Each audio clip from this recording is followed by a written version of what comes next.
प्रश्न है कि नॉन वेजिटेरियन होना कहाँ तक सही है, कहाँ तक गलत है। मेरे से पूछोगे तो 100% गलत है। जब हम किसी को प्राण दे नहीं सकते, हमें किसी के प्राणों को लेने का भी कोई हक नहीं है, और वो भी सिर्फ अपने स्वाद के लिए, अपने पेट के लिए, अपने भोजन के लिए।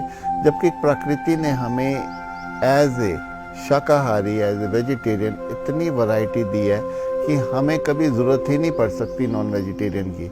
लेकिन सिर्फ अपनी एक कंसेप्ट करके, अपने एक सिर्फ स्वाद करके हम अगर इस राह पे चलते हैं तो ये हमारी नासमझी है, ये मन की बेहोशी है।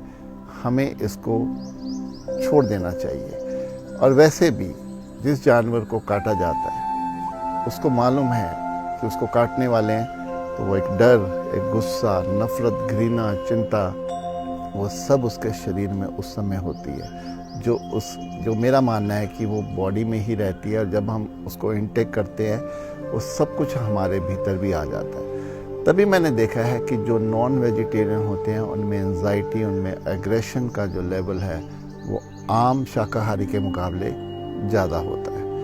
तो और बहुत से लोगों को ये भी है कि हम तो सिर्फ खाते हैं, हम काटते थोड़ी हैं। लेकिन कहीं ना कहीं आपके लिए काटा जाता है तो आप भी उसका हिस्सा ज़रूर कहीं ना कहीं पर है। और जब इतनी समझ आ जाए कि सबसे बड़ा तो यह है कि किसी के प्राणों को मुझे नहीं लेना है, जब इतनी समझ आ जाती है तब डेफिनेटली उसके बाद भी आप उसको करते चले जाते हैं, तो फिर यहाँ आपका ही दोष गिना जा सकता है। जब तक मन की बेहोशी थी, नहीं मालूम था और ये चल रहा था, फाइन, जो हो गया हो गया। लेकिन आगे के लिए आपके पास चॉइस है इसको छोड़ने का।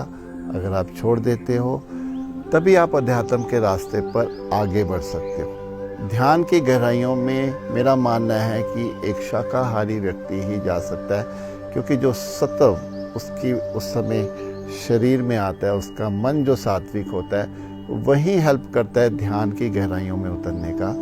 नहीं तो अगर आप इस सेवन इसका नॉन वेजिटेरियन का करते चले जाते हैं तो कभी भी आप ज़िंदगी में अध्यात्म की रास्ते में उसकी गहराइयों को ना जान पाओगे, ना समझ पाओगे, ना ही उस ज्ञान को अपने जीवन में अप्लाई कर पाओगे।